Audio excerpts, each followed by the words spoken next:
Hello friends, this video on digestion and absorption part 19 is brought to you by examfear.com. No more fear from exam. With this we have reached towards the end of our discussion on the digestive system. So if you want to have a quick review of whatever we have studied so far, so let us have a quick recap.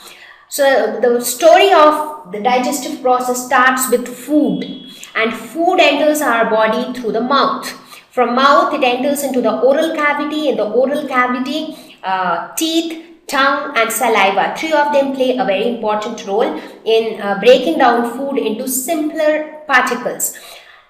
Almost 30% of the carbohydrates are also hydrolyzed in the oral cavity by salivary amylase. Then the food passes down through the esophagus. It reaches the stomach. In the stomach, the gastric glands are present, which produces or secretes the gastric juice, which contains enzymes as well as hydrochloric acid, which makes the medium inside the stomach acidic and activates the enzymes. The enzymes help in the digestion of proteins and fats here in the stomach. So proteins and fats get partially digested. Then from the stomach, it passes on to the small intestine. So the small intestine receives the partially digested food. It also receives a lot of enzymes from pancreas, as well as it receives bile juice from liver, and all these things get mixed up in the small intestine and complete absorption or complete digestion of food take place. So all the food particles get converted into their simplest absorbable forms, and then it passes on further into the small intestine to jejunum and ileum, where the absorption takes place with the help of villi. Now once the absorption has taken place, the undigested food material is passed on to the large intestine, where the first part, that is cecum, there some symbiotic bacteria resides, which try to digest some substances which could not be digested by the human digestive system, and then finally some absorption of water takes place and feces are formed by bacterial fermentation as well as solidification, and finally the feces are expelled out through the anal opening by a process called defecation. So this is the overall digestive process, and the role of the enzymes and the role of the various acids in between, all those things I have already discussed. So now the question is, digestive system is a very important system.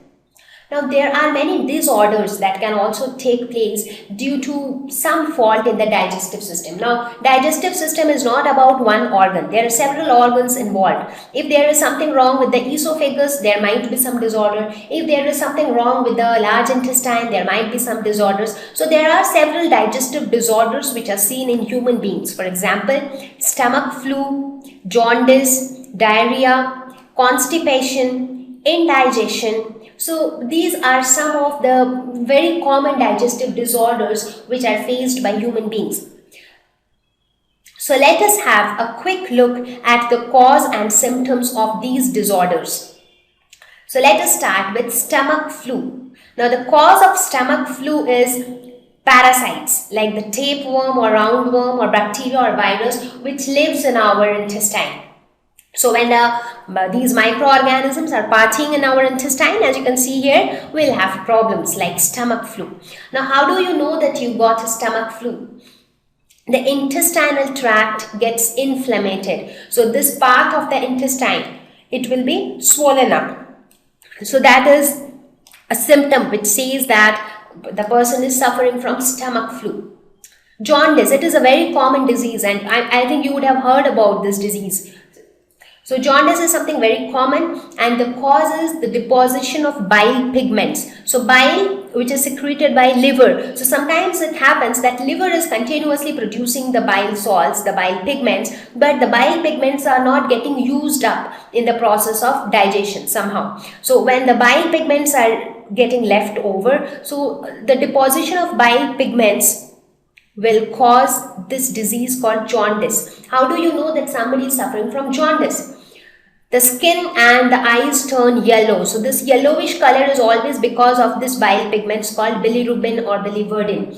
So you would have seen that somebody who is suffering from jaundice, they are repeatedly asked to undergo the blood tests and all, just to check the level of the bile pigments in their blood. So as the level decreases, the jaundice tends to become normal. Next is diarrhea. Diarrhea is associated with loose motions, where you actually tend to pass very frequent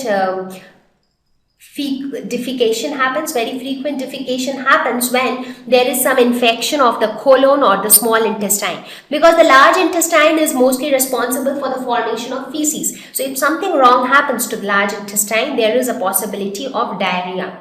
Symptoms are frequent watery stools. So too much of water, because since the large intestine is not functioning properly, so it is not able to absorb the water. Therefore, the watery stools are coming out very frequently. Next one is constipation. This is another pain. So in constipation, the cause is irregular bowel movements. So when the movements are irregular, I mean, as I said, the muscle layers of the intestine. So due to the contraction of those muscles, the movement of the food along the intestine take place. Now when those movements are not regular, sometimes it is very fast, sometimes very slow. So what will happen? That will cause issues with the movement of the food. So the food will not pass timely from one organ to the other. So this might lead to symptoms like there might be difficulty in passing stools which are retained within the rectum. Now the rectum will store the feces, and then after some time it will eliminate it through the anal opening. But if somebody is suffering from constipation, the stool becomes extreme, it gets too much solidified, and then it becomes very difficult to eject it or to eliminate it through the anal opening. So sometimes it is very painful as well. Indigestion. So the cause of indigestion, or the process of digestion, whatever you understand, it is all about the enzymes, action of the enzymes on the food which you eat.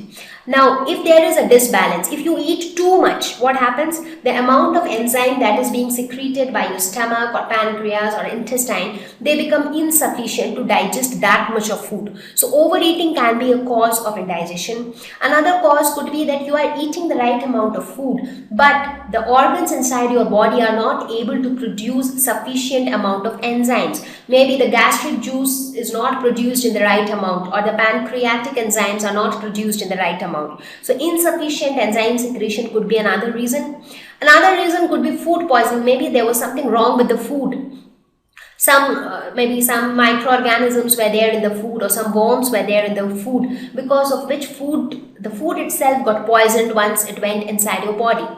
So these are some of the causes, and the symptoms can be feeling of fullness. So when the food is not getting digested, you will not feel hungry, because the food is still there somewhere, either inside your stomach or it is there in your small intestine, but somewhere it is stuck. It is not getting digested. Why do you feel hungry? Because whatever we eat, that get digested. So once that is completely digested, that get absorbed, and the undigested food goes out through the anal opening. So everything becomes empty inside. So when your stomach is empty, you tend to feel hungry. But if the food is not getting digested properly, then what is going to happen? So it is stuck somewhere inside your body. So you do not feel like eating something. So there is always a feeling of fullness, and you do not feel hungry. So these are some of the common digestive disorders. Thank you. Please visit www.examfear.com to watch more videos, attempt free online test, get free study material, find tutors and mentors. Thank you once again.